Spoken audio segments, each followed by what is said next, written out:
እንኳን ለበዓለ ወልድ ኢየሱስ ክርስቶስ ወርሃዊ በዓል እንዲሁም በዚህች ዕለት ታስበው ለሚውሉ ቅዱሳን ወርሃዊና ዓመታዊ መታሰቢያ በዓላቸው በሰላም አደረሳችሁ አደረሰን። በስመ አብ ወወልድ ወመንፈስ ቅዱስ አሐዱ አምላክ አሜን። የተከበራችሁ የልዑል እግዚአብሔር ቤተሰቦች፣ የእናታችን የቅድስት ድንግል ማርያም የአስራት ያደራ ልጆች፣ የቅዱሳን መላእክት፣ የቅዱሳን ጻድቃን፣ የቅዱሳን ሰማዕታት ወዳጆች በልዑል እግዚአብሔር አምላክ ፍጹም ሰላምታ እንደምን ቆያችሁ እያልን ከዚህ በመቀጠል የግንቦት 29ን ቀን የቅዳሴውን ምስባክና በቅዳሴ ጊዜ የሚነበበውን ምንባብ እናሰማለን። መዝሙር 17 ቁጥር 35 የሚያስተምረኝም ተግሣጽህ ነው። አረማመዴን በበታች አሰፋህ፣ ሰኮናይም አልደከመም። ወተግሣጽ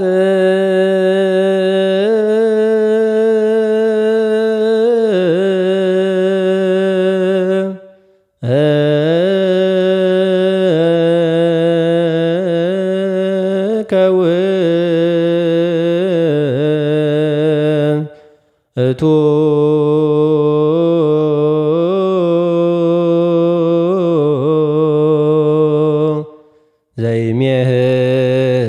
ዘይሜህረኒ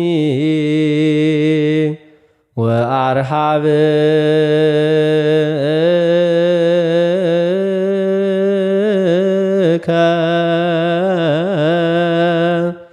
መከየድ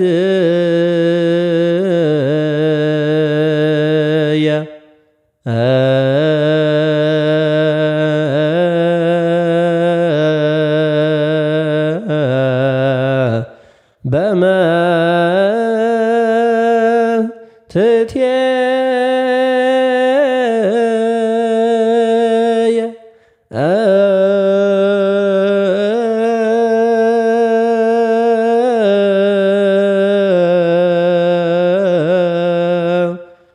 ወኢደክመ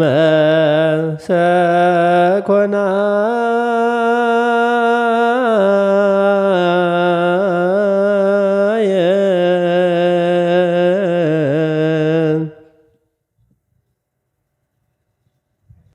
በግንቦት 29 ቀን በቅዳሴ ጊዜ የሚነበብ የመጀመሪያው ምንባብ የሐዋርያው የቅዱስ ጳውሎስ መልእክት ወደ ገላትያ ሰዎች ምዕራፍ 4 ቁጥር 1 እስከ ቁጥር 12። ቃሉም እንዲህ ይላል። ነገር ግን እላለሁ ወራሹ ሕፃን ሆኖ ባለበት ዘመን ሁሉ ምንም የሁሉ ጌታ ቢሆን ከቶ ከባሪያ አይደለም። ነገር ግን አባቱ እስከ ቀጠረለት ቀን ድረስ ከጠባቂዎችና ከመጋቢዎች በታች ነው። እንዲሁ እኛ ደግሞ ሕፃን ሆነን ሳለን ከዓለም መጀመሪያ ትምህርት በታች ተገዝተን ባሪያዎች ነበርን። ነገር ግን የዘመኑ ፍጻሜ በደረሰ ጊዜ እግዚአብሔር ከሴት የተወለደውን ከሕግ በታች የተወለደውን ልጁን ላከ። እንደ ልጆች እንሆን ዘንድ ከሕግ በታች ያሉትን ይዋጅ ዘንድ ልጆችም ስለሆናችሁ እግዚአብሔር አባ አባት ብሎ የሚጮህ የልጁን መንፈስ በልባችሁ ውስጥ ላከ። ስለዚህ ከእንግዲህ ወዲህ ልጅ ነህ እንጂ ባሪያ አይደለህም። ልጅም ከሆንክ ደግሞ በክርስቶስ የእግዚአብሔር ወራሽ ነህ። ነገር ግን በዚያን ጊዜ እግዚአብሔርን ሳታውቁ በባሕርያቸው አማልክት ለማይሆኑ ባሪያዎች ሆናችሁ ተገዛችሁ። አሁን ግን እግዚአብሔርን ስታውቁ ይልቅስ በእግዚአብሔር ስትታወቁ እንደገና ወደ ደካማ ወደሚናቅም ወደ መጀመሪያ ትምህርት እንዴት ትመለሳላችሁ? እንደገና ባሪያዎች ሆናችሁ ዳግመኛ ለዚያ ልትገዙ ትወዳላችሁን? ቀንንና ወርህን ዘመንንም ዓመትንም በጥንቃቄ ትጠብቃላችሁ። ምናልባት በከንቱ ለእናንተ ደክሜያለሁ ብዬ እፈራለሁ። በግንቦት 29 ቀን በቅዳሴ ጊዜ የሚነበብ ሁለተኛው ምንባብ ሐዋርያው የቅዱስ ዮሐንስ መልእክት አንደኛ ዮሐንስ ምዕራፍ 4 ቁጥር 9 እስከ ቁጥር 12። ቃሉም እንዲህ ይላል። በዚህ የእግዚአብሔር ፍቅር በእኛ ዘንድ ተገለጠ፣ በእርሱ በኩል በሕይወት እንኖር ዘንድ እግዚአብሔር አንድ ልጁን ወደ ዓለም ልኮታልና። ፍቅርም እንደዚህ ነው፣ እግዚአብሔር እርሱ ራሱ እንደወደደን ስለ ኃጢአታችንም ማስተስሪያ ይሆን ዘንድ ልጁን እንደላከ እንጂ እኛ እግዚአብሔርን እንደወደድነው አይደለም። ወዳጆች ሆይ እግዚአብሔር እንዲህ አድርጎ ከወደደን እኛ ደግሞ እርስ በርሳችን ልንዋደድ ይገባናል። እግዚአብሔርን ማንም ከቶ አላየውም። እርስ በራሳችን ብንዋደድ እግዚአብሔር በእኛ ይኖራል፣ ፍቅሩም በእኛ ፍጹም ሆኗል። ከመንፈሱ ስለሰጠን በእርሱ እንድንኖር እርሱም በእኛ እንዲኖር በዚህ እናውቃለን። እኛም አይተናል፣ አባትም ልጁን የዓለም መድኃኒት ሊሆን እንደላከው እንመሰክራለን።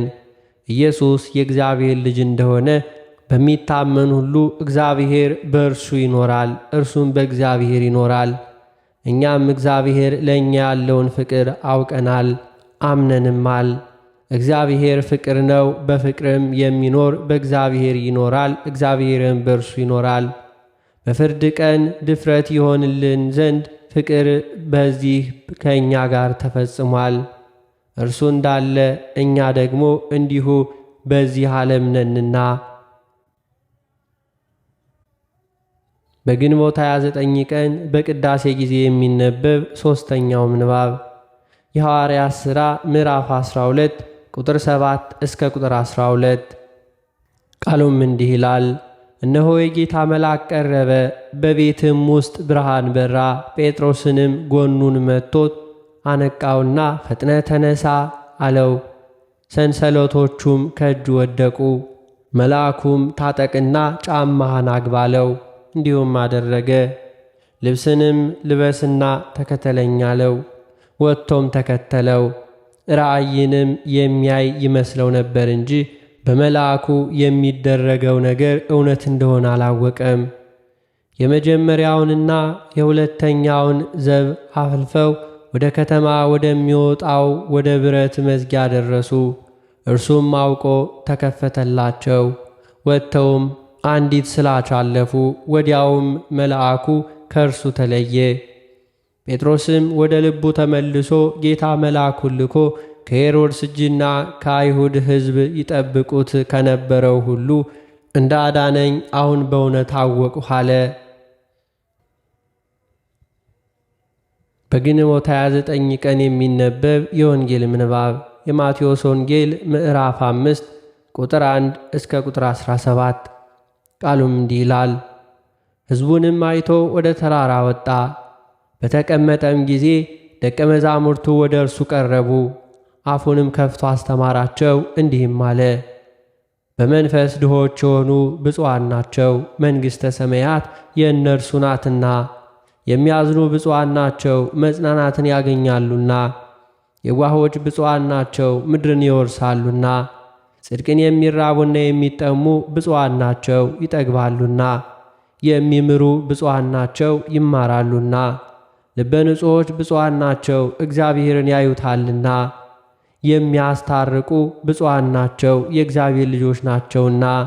ስለ ጽድቅ የሚሰደዱ ብፁዓን ናቸው፣ መንግሥተ ሰማያት የእነርሱ ናትና። ሲነቅፋችሁና ሲያሳድዷችሁ በእኔም ምክንያት ክፉውን ሁሉ በውሸት ሲናገሩባችሁ ብፁዓን ናችሁ።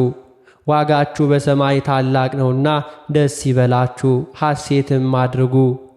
ከእናንተ በፊት የነበሩትን ነቢያት እንዲሁ አሳደዋቸዋልና። እናንተ የምድር ጨው ናችሁ። ጨው አልጫ ቢሆን ግን በምን ይጣፍጣል? ወደ ውጭ ተጥሎ በሰው ከመረገጥ በቀር ወደፊት ለምንም አይጠቅምም። እናንተ የዓለም ብርሃን ናችሁ። በተራራ ላይ ያለች ከተማ ልትሰወር አይቻላትም። መብራትንም አብርተው ከእንቅብ በታች አይደለም እንጂ በመቅረዙ ላይ ያኖሩታል፣ በትምህርት ላሉት ሁሉ ያበራል። መልካሙን ሥራችሁን አይተው በሰማይ ያለውን አባታችሁን እንዲያከብሩ ብርሃናችሁ እንዲሁ በሰው ፊት ይብራ። ስለ ቃሉ የጌታችን የአምላካችን የመድኃኒታችን የኢየሱስ ክርስቶስ ስሙ የከበረና የተመሰገነ ይሁንልን። የተከበራችሁ የልዑል እግዚአብሔር ቤተሰቦች፣ ከዚህ በመቀጠል በግንቦት ወር የሚነበበውን የባለ ወልድን ድርሳን እናሰማለን። በስመ አብ ወወልድ ወመንፈስ ቅዱስ አሐዱ አምላክ አሜን። አንድ አምላክ በሆነ በአብና በወልድ በመንፈስ ቅዱስ ስም በቅድስት ሥላሴ እያመንና እየተማጸን በዚች በእናታችን በቅድስት ቤተ ክርስቲያን ፊት ጠላታችን ሰይጣንን እንክዳለን። ለዚህም ምስክራችን ጽዮን ማርያም ናት፣ ለዘላለሙ አሜን። ጌታችን አምላካችንና መድኃኒታችን ኢየሱስ ክርስቶስ ሁለት ወገን ድንግል ከምትሆን ከዳዊት ልጅ ከድንግል ማርያም በተወለደበት በግንቦት 29 የመታሰቢያ በዓሉ ቀን የሚነበበው ድርሳኒ ነው። እመቤታችንም በአማላጅነቷ ከድንገተኛ ሞትና ከሲኦል እሳት ለዘላለሙ ታድነን አሜን። መሠረታቸው በሃይማኖት ዓለት ላይ ወደ ተመሠረተ ተራሮች፣ ኮረብታዎች ዐይኖችን አነሳው። እነሱም የብሉይና የሐዲስ ምንጮች ነቢያትና ሐዋርያት ናቸው። መልካሙን የምንባብ ቃል ተምሬ ሕጋቸውን ሥርዓትንም ለምእመን እነግር ዘንድ ከኀጢአት ሁሉ ጣዖት ማምለክ ያስፈራልና ስለ ቅዱስ ሥጋውና ስለ ክቡር ደሙ የዓለሙ ጌታ ጠላትን ድል በሚነሳበት የመስቀሉ ኃይል ሁላችንን ይጠብቀን ለዘላለሙ አሜን። ዳግመኛ ሕዝበ ክርስቲያን ሆይ የሚያስፈራና የሚያስደነግጥ የሚገርምም ነገር ስሙ። አብ በቃል ፈጽሞ አይናገርም፣ መንፈስ ቅዱስም በቃል ፈጽሞ አይናገርም የሚሉ ወገኖች አሉና፣ እንዲህ የሚሉ የከሃዲያን አለቃ ናቸው። በአፋቸው ግን እንደ ሁላችን ክርስቲያኖች ኢየሱስ ክርስቶስ የአብ ቃል ነው ይሉታል። ተመልሰው ግን አብ በክርስቶስ ቃልነት አይናገርበትም እያሉ ይክዱታል። አስተዋይ አእምሮ የሌላቸው ሰዎች ቃሉስ የገሌ ነው፣ ነገር ግን አይናገርበትም ይላሉ። ክርስቲያን ሆይ አስቀድመ በዐይነ ልቦና አብና ወልድ መንፈስ ቅዱስ በአካል 3 በገጽ 3 እንደሆኑ አስተውል። የእያንዳንዱ አካላት ስማቸውም 3 ነው። ይኸውም አብና ወልድ መንፈስ ቅዱስ ናቸው። ይህንም ያልነው ከመልክ ከአካል አንጻር ነው። ጌታችን መድኃኒታችን ኢየሱስ ክርስቶስ ከእመቤታችን ከቅድስት ድንግል ማርያም ፍጹም አካልን ገንዘብ እንዳደረገ አንተ ክርስቲያናዊ ሰው ክርስቶስ ከፈጠረው ከአዳም ጎድሎ አካልን ወይንም ትርፍ አካልን እንዳይነሳ አስተውል። እግዚአብሔር አዳምን በአርአያውና በአምሳሉ በፍጹም ገጽ በፍጹም አካል በፍጹም መልክ እንደፈጠረው ክርስቶስም ከእመቤታችን ከቅድስት ድንግል ማርያም ፍጹም አካል ፍጹም ገጽ ፍጹም መልክ ነሳ። በዚህም ሥጋ ተሰቅሎ ሞተ፣ በሦስተኛውም ቀን ተነሳ፣ ወደ ሰማያትም አርጎ በአባቱ ቀኝ ተቀመጠ። ነገር ግን አብና መንፈስ ቅዱስ ሥጋ አልለበሱም። በአዳም ላይ ያለው መልክ ሁሉ በአብና በወልድ በመንፈስ ቅዱስ አለ። ራስም ቢሆን ገጽም ቢሆን ጆሮና ዐይንም ቢሆኑ አፍንጫና ከንፈርም ቢሆን እጅና እግርም ቢሆኑ ሁሉም ለአብ ለወልድ ለመንፈስ ቅዱስ ሙሉ አካል አላቸው። ሃይማኖታቸው የቀና 318ቱ ሊቃውንት አባቶቻችን እንደተናገሩ ለእግዚአብሔር ዐይኖችና ጆሮዎች፣ እጆችና እግሮች፣ ሌሎችም የቀሩት አካላት እንዳሉት እናምናለን። ስለ ልብም ኆኃተ ፀሐይ በተባለው መጽሐፍ አስቀድመን እንደጻፍነው ነው። የአብና የወልድ የመንፈስ ቅዱስ ልባቸው አንድ ነው። ይኸውም አብ ነው። ሐሳባቸው አንድ ነው። ምክራቸውም አንድ ነው። መንግሥታቸውም አንድ ነው። ግዛታቸውም አንድ ነው። ይህንን የመሰለው ሁሉ የስሉስ ቅዱስ መለኮታቸውን አንድነት ያስረዳል። አብ በአካሉ በገጹ በመልኩ ፍጹም ነው። ስሙም እግዚአብሔር ይባላል። ወልድም በአካሉ በገጹ በመልኩ ፍጹም ነው፣ እግዚአብሔር ይባላል። መንፈስ ቅዱስም በአካሉ በገጹ በመልኩ ፍጹም ነው፣ እግዚአብሔር ይባላል። ነገር ግን ሦስት እግዚአብሔር አይባልም፣ አንድ እግዚአብሔር፣ አንድ አምላክ፣ አንድ ፈጣሪ ይባላል እንጂ። በኦሪትና በነቢያት በወንጌልና በሐዋርያት እንዲህ ተብሎ እንደተነገረ እስራኤል ሆይ ስማ፣ ፈጣሪህ እግዚአብሔር አንድ ነው። እሊህ አንድ ሲሆኑ ሦስት፣ ሦስት ሲሆኑ አንድ፣ በአካል ሦስት ሲሆኑ በመለኮትህ አንድ የሆኑ አብ ወልድ መንፈስ ቅዱስ ናቸው። አንድ ሲሆኑ ሦስት፣ ሦስት ሲሆኑ አንድ፣ ምንም እንኳን ለፍጡር አይቻለውም። ሁሉን የሚሸፍን ለእግዚአብሔር አምላክ ነው እንጂ። የወልድና የመንፈስ ቅዱስ ልባቸው ሁለት ወይም ሦስት አይደለም፣ ልባቸው አንድ ነው እንጂ። ይኸውም አብ ነው። የአብና የመንፈስ ቅዱስ ቃላቸው ሁለት ወይም ሦስት አይደለም፣ እንዲሁ ቃላቸው አንድ ነው እንጂ። ይኸውም ወልድ ነው። የአብና የወልድ እስትንፋሳቸው ሁለት ወይም ሦስት አይደለም፣ አንድ እስትንፋስ ነው እንጂ። ይኸውም ከአብ የሰረጸ የእውነት መንፈስ ጰራቅሊጦስ ነው። ክርስቲያናዊ ሰው ሆይ ታዎሎጎስ ቅዱስ ዮሐንስ የፈጣሪ የእግዚአብሔርን የሦስትነቱን ምስጢር ገልጾ ሲተረጉምልህ ስማው። ቃል በመጀመሪያ ነበረ፣ ቃልም በእግዚአብሔር ዘንድ ነበረ፣ ቃልም እግዚአብሔር ነበረ። ይህም በመጀመሪያ በእግዚአብሔር ዘንድ ነበረ። የዚህን ትርጓሜ እንዲህ ይተረጉሙልሃል።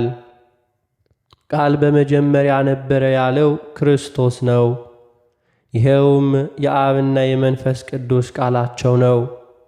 ያም ቃል በእግዚአብሔር ዘንድ ነበር ሲል እግዚአብሔር ያለው አብን ነው። ይህም በመጀመሪያ በእግዚአብሔር ዘንድ ነበረ ሲል እግዚአብሔር ያለው መንፈስ ቅዱስን ነው። ሁሉ በእርሱ ተፈጠረ። ከተፈጠረው ፍጥረት ሁሉ ያለ እርሱ ምንም የተፈጠረ የለም ያለው የአብና የመንፈስ ቅዱስ ቃላቸው ኢየሱስ ክርስቶስን ነው። በሰማይም በምድርም ያለው ፍጥረት ሁሉ በእርሱ ቃልነት ተፈጥሮአልና። ስለ አካላት ሦስትነትና ስለ መለኮት አንድነት እርሱ ኢየሱስ ክርስቶስ እንዲህ ብሎ በቅዱስ ወንጌል አስተምሮናል። እኔና አብ አንድ ነን፣ እኔን ያየ አብን አየ። ስለ መንፈስ ቅዱስ ከአብ የሰረጸ የእውነት መንፈስ ጰራቅሊጦስ እልክላችኋለሁ አለ። ዳግመኛም ስለ ጰራቅሊጦስ እውነት መንፈስ መጥቶ ዓለሙን እንዲሁ ይዘልፈዋል፣ ይመክረዋል፣ ያስተምረዋል አለ። ስለ ሦስትነቱም እንዲህ ብሎ ተናገረ። በእኔ የሚያምንብኝ እኔና አብ መንፈስ ቅዱስም መጥተን እናድርበታለን፣ በእርሱም ዘንድ ማደሪያን እናደርጋለን። ሐዋርያትም ሁሉ ወደ ዓለም ሲልካቸው ሄዱና አሕዛብን ሁሉ አስተምሩ፣ በአብ በወልድ በመንፈስ ቅዱስ ስም አጥምቋቸው አላቸው። ዳግመኛም መድኃኒታችን ኢየሱስ ክርስቶስ በመጽሐፈ ኪዳን ስለ ራሱ ተናገረ። በአንዲት ምክር ከአባቱ ጋር ሰማያዊውን ፈጠረ። ስለ አካሉ ሦስትነት ዓለም ሳይፈጠር ዛሬም ዘወትርም ለአብና ለወልድ ለመንፈስ ቅዱስ ምስጋና ይገባልና አለ። ዳግመኛ ሐዋርያቶች አባቶቻችን በጉባኤያቸው ሃሌሉያም አሉ። ይህም ያለና የነበረ እግዚአብሔርን እናመስግነው ማለት ነው። በአንዲት ቃል ዓለምን የፈጠረ እርሱ ፈጽሞ የተመሰገነ ነው። ክርስቲያናዊ ሰው ሆይ ስለ ቀዳማዊ ቃል ስማ ልንገርህ። አባቶቻችን ሐዋርያት በዲድስቅልያ የኢየሱስ ክርስቶስ የስሙ መጀመሪያ የወጣ ናት አሉ። ይኸውም በደብረ ሲና በድንጋይ ጽላት ላይ በእግዚአብሔር ጣቶች የተጻፉት 10 ቃላት ናቸው። ሐዋርያት ቀዳማዊ ቃልን በ10 ቃላት በጠቅላይ ያ ስማቸው የወጣ ስለምንድን ነው አሉት። አብና መንፈስ ቅዱስ በአካላዊ ቃላቸው ኢየሱስ ክርስቶስ 10 የኦሪት ቃል ተናግሯልና። በአምደ ደመና ላይ ሆነው በደብረ ሲና ለነቢይ ሙሴ እንዲህ አሉት። አንደኛው ቃል ነው። እስራኤል ሆይ ስማ፣ ፈጣሪህ እግዚአብሔር አንድ ነው። ከኔ በቀር ሌላ አምላክ አታምልክ። ሁለተኛው ቃል የፈጣሪህ የእግዚአብሔርን ስም በሐሰት አትጥራ። ሦስተኛውም ቃል የአምላክህን ሰንበት አክብር። አራተኛውም ቃል አባትና እናትን አክብር። አምስተኛውም ቃል ነፍስ አትግደል። ስድስተኛውም ቃል አታመንዝር። ሰባተኛውም ቃል አትስረቅ። ስምንተኛውም ቃል በባልንጀራ ላይ በሐሰት አትመስክር። ዘጠነኛውም ቃል የባልንጀራህን ሚስት አትመኝ። አስረኛውም ቃል ባልንጀራህን እንደ ራስ አድርገህ ውደድ። አብ ከመንፈስ ቅዱስ ጋር በቀዳማዊና በአካላዊ ቃሉ ኢየሱስ ክርስቶስ ቃልነት እነዚህን 10ን ቃላተ ኦሪት ተናግረዋልና። ስለዚህ የኢየሱስ ክርስቶስ የመጀመሪያ ስሙ የወጣው ነው ተባለ። ለአብና ለመንፈስ ቅዱስ የሚናገሩበት ሌላ ቃል የላቸውምና ከአንድ ቃል በቀር ይኸውም ኢየሱስ ክርስቶስ ነው። ንጉሥ ዳዊት በፊታቸው ስሙ የከበረ ነው እንዳለ ቀዳማዊ ቃል ጌታችን ኢየሱስ ክርስቶስም በማቴዎስ ወንጌል መልኳ ቅርጿ አንዲት የምትሆን የወጣ ከኦሪት ከነቢያት ተለይታ አትታለፍም ብሎ ቅዱስ ስሙን አከበረው። በሌላ የትርጓሜ መንገድ 10ሩ ቃላት የወጣ ይሰኛሉ፣ ኦሪትም ይባላሉ።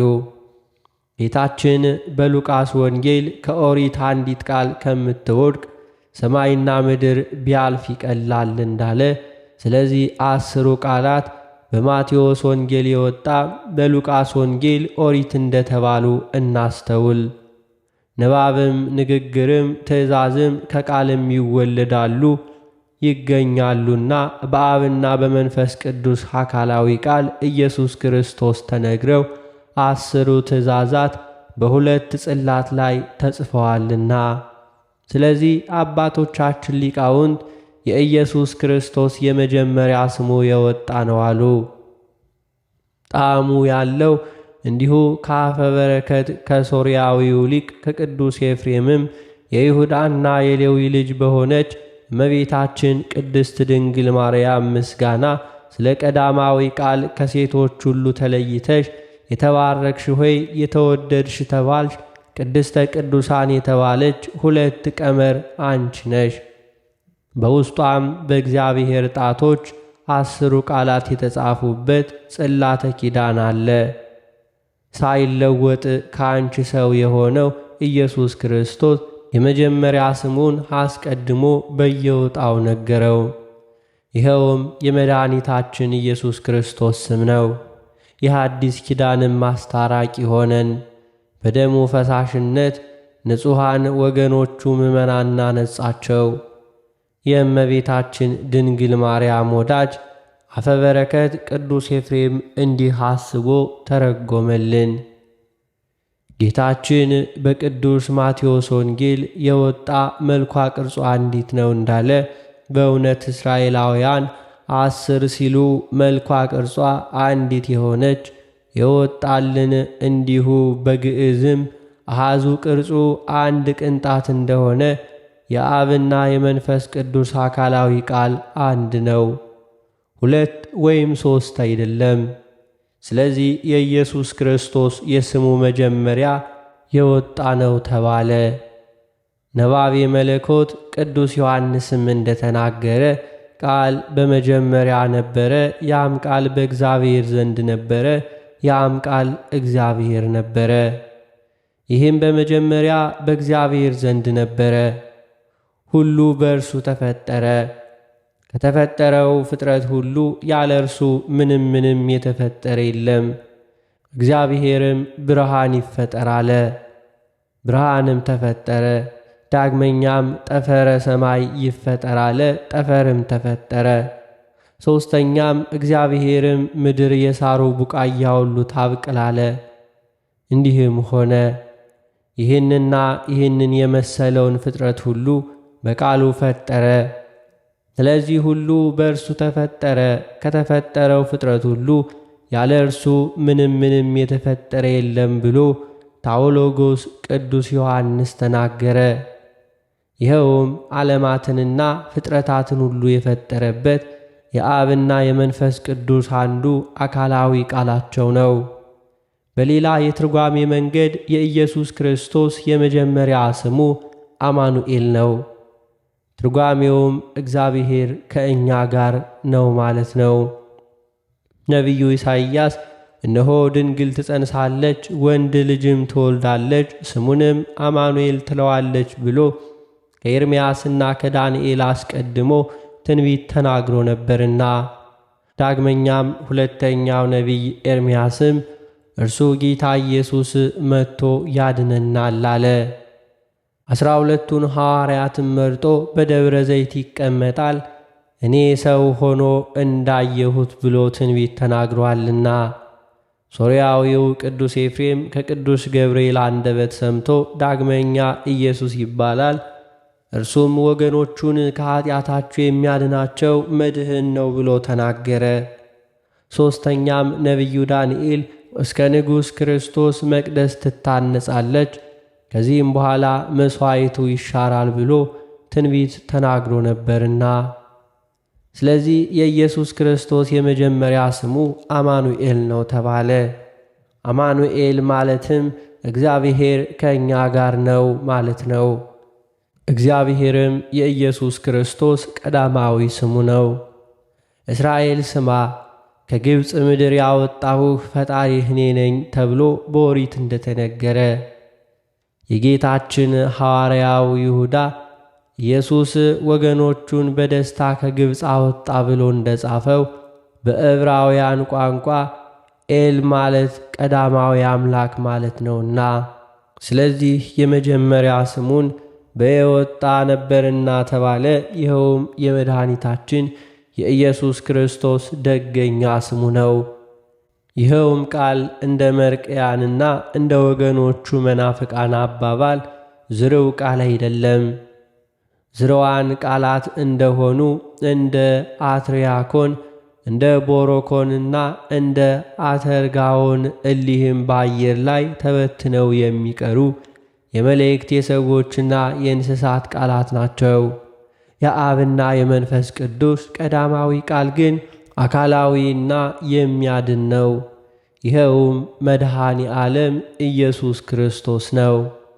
መልአከ ብስራት ቅዱስ ገብርኤል ለመንጋ ጠባቂዎች እረኞች እነሆ መድህን በዳዊት ሀገር ቤተልሔም ተወልዶላችኋል፣ ይኸውም ቡሩክ ጌታ ክርስቶስ ነው ብሎ እንደነገራቸው፣ ስለ ቃልነቱም ጌታችን በመጽሐፈ ኪዳን የአብ ቃል ቀዳማዊ ወልድ ዋህድ እናመሰግናለን አለ።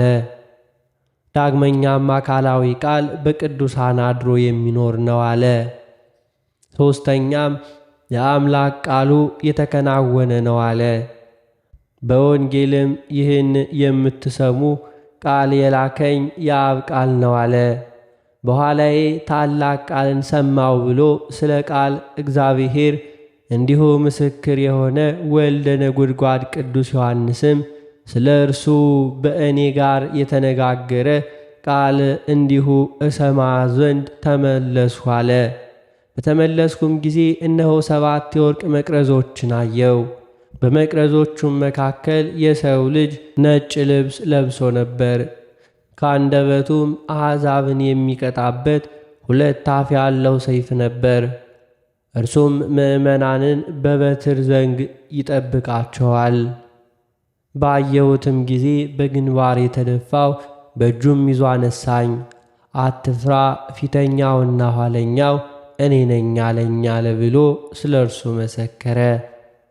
ስለ አብና ስለ ወልድ ስለ መንፈስ ቅዱስ ስለ መለኮቱ አንድነት ጌታችን በቅዱስ ወንጌል ለቅዱሳን ሐዋርያት እኔና አብ አንድ ነን፣ እኔን ያየ አብን አየ፣ በሄድሁ ጊዜ ከአብ የሚወጣ ጰራቅሊጦስን እልክላችኋለሁ፣ እርሱም መጥቶ ሁሉን ያስተምራችኋል አለ። ስለ ብርሃን አቡ ቀለምሲስ ቅዱስ ዮሐንስ ዳግመኛ ብርሃን ወደ ዓለም ይመጣል፣ ይኸውም ለሰው ሁሉ የሚያበራ የእውነት ብርሃን ነው። እርሱም በዓለም አለ፣ ዓለምም በእርሱ ተፈጠረ አለ። በእርሱም በአካል ሦስት በመለኮት አንድ የሆነ እግዚአብሔር ነው። አብ ብርሃን ነው፣ ወልድ ብርሃን ነው፣ መንፈስ ቅዱስም ብርሃን ነው። እርሱም የጻድቅና የሕይወት ብርሃን ነው። የአብና የወልድ የመንፈስ ቅዱስም ብርሃን ሁሉን ሦስት አይደለም። የተሰወረውን የሚተረጉም ቅዱስ ጎርጎርዮስና ሊቀ ጳጳሳት ሳዊሮስ እንደተናገሩ አንድ ብርሃን ነው እንጂ። በቀደመችው ሕገ ኦሪትም ስለ ሰንበትና ስለ ክብሯ እንዲህ ተጽፏል። ከሕገ ኦሪት ሦስተኛ ትእዛዝ የሰንበት ቀን ትቀድሳት ዘንድ አስብ አለ። 6 ቀን ሥራህን ሥራ፣ ግዳጅህን ሁሉ ፈጽም። 7ተኛይቱ ቀን ግን የፈጣሪ የእግዚአብሔር ሰንበት ናት። ምንም ሥራ አትስሩባት።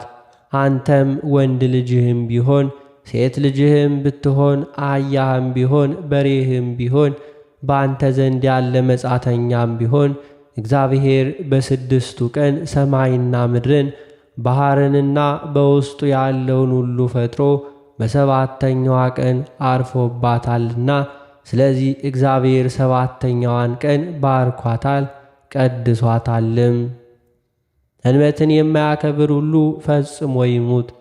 ሰንበትን በሻረው በሰለጰዓድ እንደተናገረው ከዕለታት በአንዱ እስራኤል በሰንበት ቀን እንጨት ሊለቅም ስለ ሰላጵድ አገኙት። ይፈርድበት ዘንድ ወደ መስፍናቸው ነቢዩ ሙሴ ወሰዱት። ነቢዩ ሙሴም ስለ ሰላጵድ ፍርድ ወደ እግዚአብሔር አመለከተ።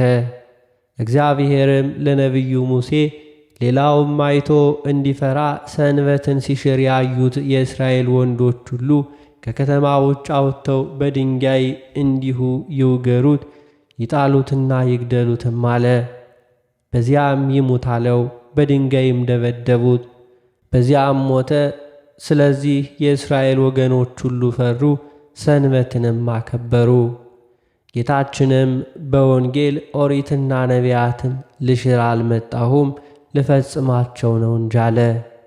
ከ10ሩ ትእዛዛት አንዲቱን ታናሽ ናት ብሎ የሚያስተምር ከመንግሥተ ሰማያት የወጣ ይሆናል።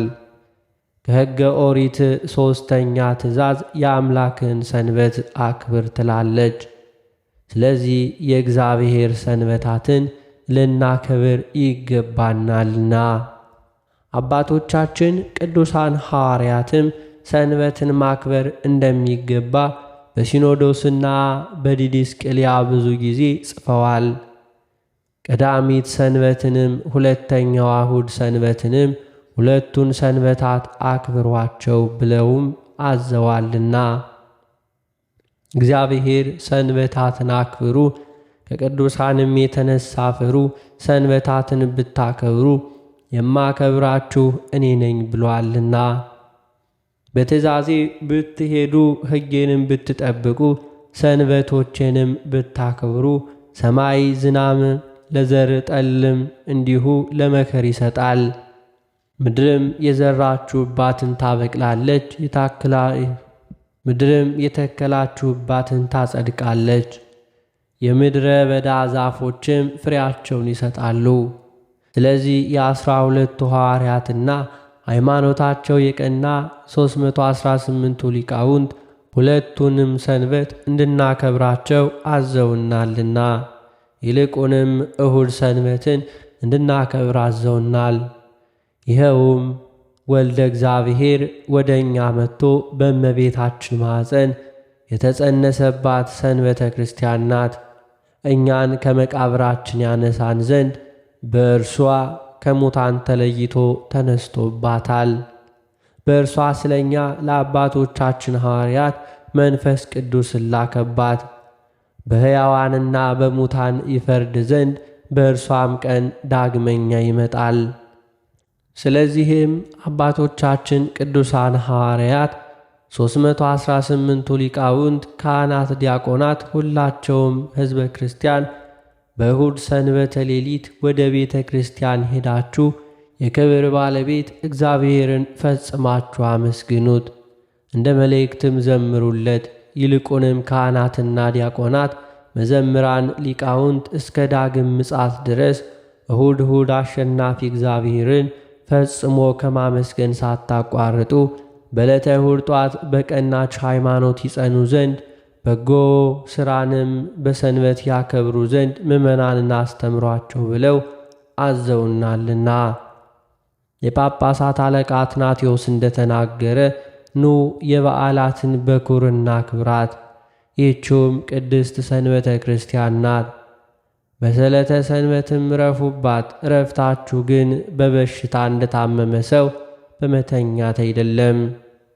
የዕለተ ሰንበት ወዳጆች እንሆን ዘንድ በመዓልትም በሌሊትም ተግተን በማገልገል ነው እንጂ። እግዚአብሔርም ባሕረ እሳትን አሻግሮ ጻድቃንንና ሰማዕታት ወዳሉበት መንግሥተ ሰማያት ያግባን ለዘላለሙ አሜን። አባቶቻችን ሐዋርያት የቤተ ክርስቲያንን ሥርዓት ሰሩልን። የፋሲካ በዓል የሚከበርባት ዕለት ለክርስቲያን ማወቅ ይገባቸዋል። በ14ኛው ሰርቀ ሌሊት የአይሁድ ፋሲካ ካለፈ በኋላ ነው። እንዲሁም በሌላ ቀን አስቀድመን በዓለ ትንሣኤን ለማክበር አንነሳ። ክርስቶስ በደሙ የዋጃችሁ የተወደዳችሁ እናንተ ክርስቲያናውያን እንደ ዕብራውያን አቆጣጠር መጋቢት 25 ቀን አንድ ሰርቀ ሌሊት ጠብቃችሁ የፋሲካን በዓል አክብሩ።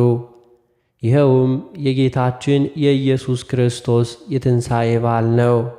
የክርስቶስ ፋሲካ እንዲሁ ከስታን አይሁድ ፋሲካ ጋር በአንድ ቀን እንዳይውል በከፍተኛ ጥንቃቄ በዓለ ፋሲካን አክብሩ። አባቶቻችን ሐዋርያት ይህን በመጽሐፈ ዲድስቅልያም እንደ ጻፉት ነው። ዳግመኛም አባቶቻችን ሐዋርያት በመጽሐፈ ዲድስቅልያ በቤተ ክርስቲያን ውስጥ በተሰበሰባችሁ ጊዜ እናንተ ኤጲስቆጶሳትና ካህናት እንደ ብልህ መርከበኛ በበጎ ጎዳና የሄዱ ዘንድ ምእመናንን አስተምሯቸው። ዲያቆናትንም እንደ ዋናተኞች ሁኑ። በረኛም ወንዶችን በሚገቡበት በር ቁመው ምእመናንን እያንዳንዳቸውን በእውነትና በንጹሕ በየቦታቸው ያሰልፏቸው። ዲያቆናዊት ሴትም እንዲሁ በሚጸልዩበት ቦታ ለብቻቸው ታሰልፏቸዋላችሁ። ሕዝቦችንም በፍጹም ፍርሃት አስቁሟቸው። ሴቶችም ለብቻቸው በጸጥታ ቁመው እንዲሁ ብላችሁ አስተምሯቸው። የኤጲስቆጶሱ መንበር የተሸለመ ይሁን። ካህናቱም በቀኙና በግራው ይሰለፉ። ዲያቆናትም በተልእኮ ተዘጋጅተው ቀሚሳቸውን ታጥቀው ይቁሙ። አንባቢዎችም ከፍ ባለ ቦታ ላይ ቁመው የኦሪትንና የነቢያትን የኢዮብና የሶሎሞንን መጽሐፍ ያንብቡ። ከዚህ በኋላ በመጽሐፍተ ሐዲስ ከግብረ ሐዋርያትና ተወዳጁ ቅዱስ ጳውሎስ ወደ አብያተ ክርስቲያናት ከላካቸው መልእክታት ያንብቡ። ዲያቆናቱም ተነስቶ በመዝሙረ ዳዊት ይዘምር። ካህኑም ማቴዎስና ማርቆስ፣ ሉቃስና ዮሐንስ ከጻፉት ቅዱስ ወንጌል ያንብብ። ቅዱስ ወንጌል በሚያነብበት ጊዜ ካህናትና ዲያቆናት ሕዝቡም ሁሉ በታላቅ ፍርሃት ይቁሙ። እስራኤል ሆይ ዝም ብለህ አድምጥ የሚል ጽሑፍ አለና። ኤጲስቆጶስም ወይንም አምላክ ያጻፋቸውን የመጽሐፍትን ትርጓሜ የሚያውቅ ካህን ምእመናን በቀናች ሃይማኖት ጸንተው በጎ ሥራን አብዝተው ይሰሩ ዘንድ ቅዱስ ወንጌልን ተርጉሞ ያስረዳቸው። አባቶቻችን ቅዱሳን ሐዋርያት 46ቱን መጽሐፍተ ብሉያት ጽፈው አስረከቡን። እሊህም የኦሪትና የነቢያት መጽሐፍት ናቸው። 35ቱን መጽሐፍተ ሐዲሳት እሊህም 4ቱን ወንጌላውያንና የሐዋርያት መልእክታት ናቸው። ሁሉም 81 መጽሐፍት ናቸው። እሊህን ሁሉ ጽፈው ለታላቁ ደቀ መዝሙር ለቅዱስ ቀለሚንጦስ አስረከቡት። አባቶቻችን ቅዱሳን ሐዋርያትም ቃላቸውን በመፈጸም የዘላለም ሕይወትን እናገኝ ዘንድ 81ዱን መጽሐፍ ተቀብለን እንድንመራባቸው አዘዙን። 27ቱን መጽሐፍተ ሐዲሳት፣ 4ቱን ወንጌላውያን መልእክታት ናቸው። የንጽሕት ድንግል ማርያም ልጅ አሸናፊ ወልደ እግዚአብሔርን ሰው መሆኑን እናምን ዘንድ በቀናች ሃይማኖት እንድንጸና ያስተምሩናል። ስለ ሕንጸተ ቤተ ክርስቲያንና ስለ ሥርዓቱ ሁሉ ግን ጌታችን ከቅድስት ትንሣኤው በኋላ ለአባቶቻችን ሐዋርያት በሁሉም መጽሐፍተ ኪዳን አስተማራቸው። አባቶቻችን ሐዋርያትም እንዲሁ 4ኛውን ክፍል መጽሐፍተ ሲኖዶስን ጻፉልን። እሊህም በ4ቱ ወንጌላት አምሳል ትእዛዘ ግጽው፣ አብጥሊስና ሥርዓተ ጽዮን ናቸው። ዳግመኛም መጽሐፈ ዲዲስቅልያና መጽሐፈ ቀለሚንጦስን ጻፉልን። በሊህም 8ቱ መጽሐፍት የቤተ ክርስቲያንን ሥርዓት ሁሉ ፈጽመው ወስነው ደነገጉልን። በሊህም በ8ቱ መጽሐፍት ቀኖና ከጌታችን ኢየሱስ ክርስቶስ ዕለተ ጽንሰት ጀምሮ እስከ በዓለ ልደቱና ጥምቀት በዓል ትንሣኤውና በዓለ ዕርገቱ ድረስ የቤተ ክርስቲያንን በዓላት እንድናከብር አዘዙን። ዳግመኛም ዳግም ምጻቱን እንድናስበው አስገነዘቡን። በሊህም በ8ቱ መጽሐፍት የካህናትን ማዕረግ በሊቃነ ጳጳሳት ከኤጲስቆጶሳት ጀምሮ ቀሳውስትና ዲያቆናትን የሕዝበ ክርስቲያኑን ሥርዓታቸውን ቀኖናቸውን ሁሉ ለይተው ጽፈው አስቀመጡልን። እኛም ኦርቶዶክሳውያን ክርስቲያኖች 81ዱን መጽሐፍተ ነቢያትና መጽሐፈ ሐዋርያት ተቀብለን አጽንተን ያዝናቸው። ሃይማኖታቸው የቀናች የ318ቱ ሊቃውንት ጽፈው እንዳዘዙን፣ የቤተ ክርስቲያን ጠላቶች መናፍቃን ግን እሊህን 8ቱን መጽሐፍት በሙሉ አይቀበሉም። መናፍቃን እሊህን 8ቱን የሃይማኖትና የሥርዓት መጽሐፍት እንዲሁም መጽሐፍተ ኪዳንና መጽሐፍተ ሲኖዶስ፣ መጽሐፍተ ዲዲስቅልያና መጽሐፈ ቀለሚንጦስን ካልተቀበሉ የጌታችን የኢየሱስ ክርስቶስ በዓለ ልደቱን፣ በዓለ ጥምቀቱንና በዓለ ትንሣኤውን በየትኛው መጽሐፍ ለይተው አውቀው ያከብራሉ። የሊቃነ ጳጳሳትና የኤጲስቆጶሳት የካህናትና የዲያቆናት የማዕረጋቸውን ሥራዎች እንዲሁም የወንዶችና የሴቶችን ምዕመናን ሥርዓታቸውንና ቀኖናቸውን ሁሉ በየትኛው መጽሐፍ ለይተው ያውቃሉ። የቤተ ክርስቲያን ሥርዓት ሁሉ እያንዳንዱ በ4ቱ ወንጌላውያንና በሌሎቹ ሐዋርያት መልእክት ተለይቶ አልተጻፈምና በመጽሐፈ ኪዳንና በመጽሐፈ ሲኖዶስ፣ በመጽሐፈ ዲዲስቅልያና በመጽሐፈ ቀለሚንጦስ ተጽፏል እንጂ። የክርስቶስ ወገኖች እኛ ክርስቲያናውያን ግን 81ዱን ቅዱሳት መጽሐፍት ተቀብለን እንመራባቸዋለን።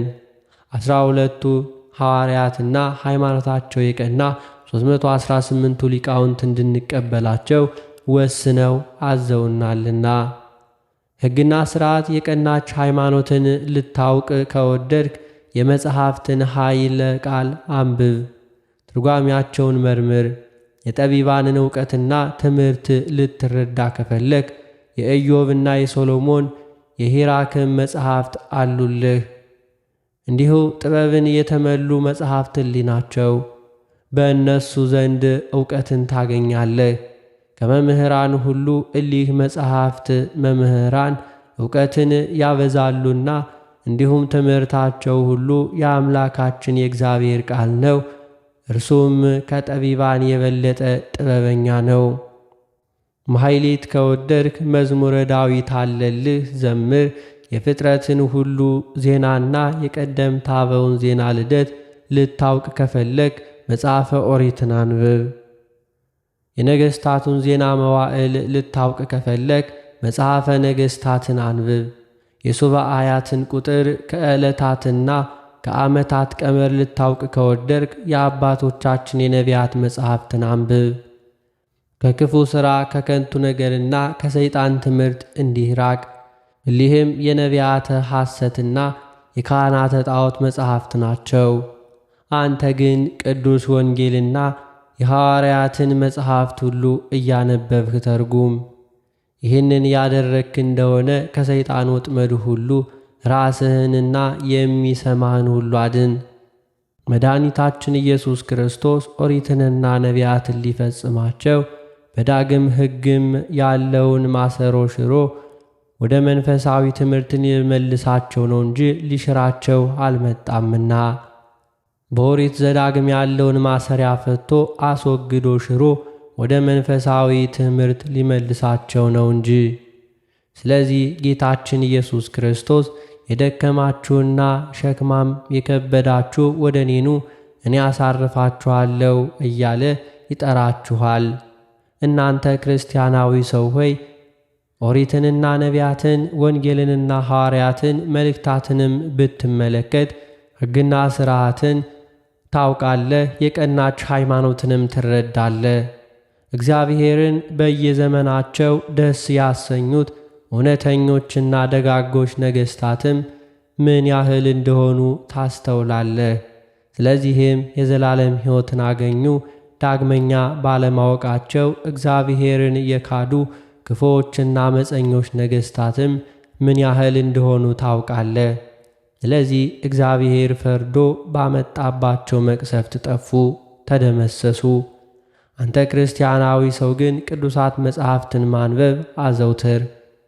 እርሱም እግዚአብሔርን ወደ ማወቅ ልብህን ይመሩታል። አምላከ ምሕረት እግዚአብሔር በነቢያትና በሐዋርያት ትምህርት ያጽናን። ስለ እመብርሃን ድንግል ማርያምና ብዙዎችን ስለሚያድን አማናዊ ቅዱስ ቁርባንህ ሥጋና ደምህ ብሎ መንግሥተ ሰማያትን ያውርሰን ለዘላለሙ አሜን። ለይኩን ለይኩን። የተከበራችሁ የልዑል እግዚአብሔር ቤተሰቦች ከዚህ በመቀጠል በግንቦት 29 ቀን የሚነበበውን ስንክሳር እናሰማለን። በስመ አብ ወወልድ ወመንፈስ ቅዱስ አሐዱ አምላክ አሜን። አንድ አምላክ በሚሆን በአብ በወልድ በመንፈስ ቅዱስ ስም ግንቦት 29 በዚች ቀን ክብር ይግባውና የጌታችንና የመድኃኒታችን ኢየሱስ ክርስቶስ የልደቱ መታሰቢያ ናት። እርሷም በረከትን፣ ይቅርታን፣ ምሕረትን፣ የኀጢአትን ስርየት ተስፋ በማድረግ የቤተ ክርስቲያን ልጆች በየወሩ በዓልን ያደረጉባት ናት። ለእርሱም ከቸር አባቱና ሕይወት ከሆነ መንፈስ ቅዱስ ጋር ምስጋና፣ ስግደት፣ አምልኮ ይገባል ለዘላለሙ አሜን። በዚችም ዕለት ከአንጾኪያ ገዳም አባ ስምዖን አረፈ። የዚህም ቅዱስ የአባቱ ስም ዮሐንስ የእናቱ ስም ማርታ ነው። ስለ እርሱም ድንቆች ታምራት ሆኑ። ይኸውም እናቱ ገና ሳትጸንሰው መጥምቁ ቅዱስ ዮሐንስ ወደ እርሷ መጥቶ የዚህን የቅዱሱን ስምዖንን መወለድ ነገራት። ከእርሱም የሚሆነውን ገለጠላት። ተወልዶም 7 ዓመት በሆነው ጊዜ በአንጾኪያ ወዳለ ወደ ገዳም ሄደ። ራሱንም ወደ ምንኩስና ቀንበር ውስጥ አስገብቶ ታላቅ ገድልን ተጋደለ። መላእክትም አባ ጳጉሚስን እንደሚያስተምሩት በየሌሊቱ ሁሉ እየተገለጡለትና የምንኩስናን ገድል አስተማሩት። የማይጠፋ የምንኩስናንም የገድል አሰራር ገለጡለት። እርሱም አጽንቶ ሥጋ ከለበሱ ሁሉ አብዝቶ ተጋደለ። መላእክትም ሁልጊዜ መንፈሳዊ ምስጋና ያመጡለት ነበርና ብዙ ከመጋደሉ የተነሳ ከደንጋይ ምሰሶ ላይ ወጥቶ በላይዋ 7 ዓመት ቆመ። ከዚያም ወደ ሌላ ተራራ ሄዶ በሠራው የደንጋይ በዓት ውስጥ እስከ 20 ዓመት ፍጻሜ ከእርሷ ሳይወጣ 20 ዓመት ኖረ። ከዚህም በኋላ ደግሞ በታላቅ ተራራ ራስ ላይ ወጥቶ በላዩ 45 ዓመት ኖረ። መላ ዕድሜውም 88 ዓመት ነው። ይኸውም በአባቱ ቤት 7፣ በአንጾኪያ ገዳም 9 ዓመት፣ በምሰሶ ላይ 7 ዓመት፣ በደንጋይ ውስጥ 20 ዓመት ደግሞ በተራራ ላይ ቆሞ የኖረበት 45 ዓመት በጠቅላላ 88 ነው። ታምራቱን ግን መቁጠር የሚችል የለም። ከእርሳቸውም በገድሉ ተጽፏል። ብዙ የሆኑ ድርሳናትንና ተግሣጻትን ደረሰ። እነርሱም ለሁሉ የሚጠቅሙ ናቸው። ይኸውም ለመነኮሳት ከቤተ ክርስቲያን መጻሕፍት ብዙዎችን ተረጎመ። ከዚህ በኋላ በሰላም አረፈ። ለእግዚአብሔር ምስጋና ይሁን። እኛንም በጸሎቱ ይማረን፣ በረከቱም ከእኛ ጋር ትኑር ለዘላለሙ አሜን። በዚህችም ዕለት በአንድነት ከነበሩ 9 ቅዱሳን የአባ አፍጼምና የአባ ጉባ መታሰቢያቸው ነው። የመነኮስ ይስሐቅና የፊልጶስ ልጅ የንግሥት እስክንድር ዕረፍታቸው ነው። በጸሎታቸውም እግዚአብሔር ይማረን፣ በረከታቸውም ከእኛ ጋር ትኑር ለዘላለሙ አሜን። አነሳስቶ ላስጀመረን አስጀምሮ ላስፈጸመን ለጌታችን ለአምላካችን ለመድኃኒታችን ለኢየሱስ ክርስቶስ ክብርና ምስጋና ይገባዋል፣ ዛሬም ዘውትርም ለዘላለሙ አሜን።